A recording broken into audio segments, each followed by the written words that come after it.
మాజీ CM YCP అధినేత జగన్ తీరుపై హోంమంత్రి వంగలపూడి అనిత విమర్శలు చేశారు. జగన్ ప్రెస్ మీట్లో మాట్లాడిన మాటలు చూస్తుంటే నవ్వొస్తుందని ఎద్దేవా చేశారు. ప్రజాస్వామ్యం గురించి మాట్లాడుతుండటం హాస్యాస్పదంగా ఉందన్నారు. నాడు ప్రతిపక్ష నాయకుడి ఇంటికి తాళ్లు కట్టినప్పుడు ప్రజాస్వామ్యం ఏమైందని నిలదీశారు.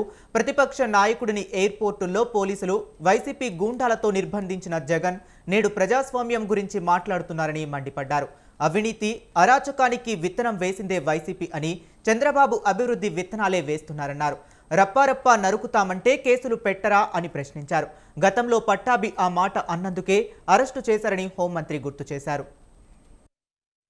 పరాకాష్ఠగా అరాచకానికి పరాకాష్ఠగా ఒక విత్తనం పడేసి ఎప్పుడు విత్తనం వేసారా అంటే ఫస్ట్ నుంచి ఉంది. దానికి గట్టి విత్తనం పడింది వివేకానంద రెడ్డి హత్య దగ్గర నుంచి గట్టి విత్తనం. ఈరోజు సినిమా డైలాగులు మాట్లాడుతున్నారు. అరే సినిమా డైలాగులు మీరు చెప్పినవి కరెక్టే, ఎవరైనా మాట్లాడుకోవచ్చు అని అనుకుంటే కనుక 2-3 అడుగుతానండి. లాస్ట్ పట్టాభి గారు ఏదో మాట్లాడితే బోస్ డీకే అని పదం ఉపయోగించారు. మరి అది నాకు తెలిసి సినిమాల్లో వాడిన పదం. మరి ఆ రోజు ఆ సినిమాల్లో వాడిన పదాన్ని తీసుకొని మీ కార్యకర్తలకి బీపీలు వచ్చినాయి అని చెప్పి మా పార్టీ ఆఫీస్ మీదకి దాడి చేయించి, ఆ రోజు గన్నవరం పార్టీ ఆఫీస్ మీదకి దాడి చేయించి చాలా విధ్వంసం సృష్టించారే మీకు బీపీలు వచ్చిన మీ కార్యకర్తలు. ఈ రోజు మళ్ళా మేము ఎందుకు దాని మీద చర్యలు తీసుకోకూడదు? మీ బొమ్మేసి పైన పరపా నరుకుతామని చెప్పి మాట్లాడితే కేసులు పెట్టరా అండి? ఇది ప్రజాస్వామ్యం అనుకుంటున్నారా? మనం ఏమన్నా అడవుల్లో ఉన్నాం అనుకుంటున్నారా? అంటే నోటుకు వచ్చినట్టు ప్రజాస్వామ్యంలో బయటకు వస్తే మాట్లాడేస్తే రాజకీయంగా ఏది మాట్లాడినా చెల్లుబాటు అయిపోతుంది అనుకుంటున్నారా? నిజంగా సినిమా డైలాగులకు మేము పట్టించుకోవాల్సిన అవసరం లేదని మీరు అనుకుంటే ఈరోజు మీరు మాట్లాడితే మా వాళ్ళు 50,000 మంది ఉన్నారు, మీ తర్వాత మా చేతుల్లో కూడా ఉన్నది, ఏం బెదిరిస్తున్నారా?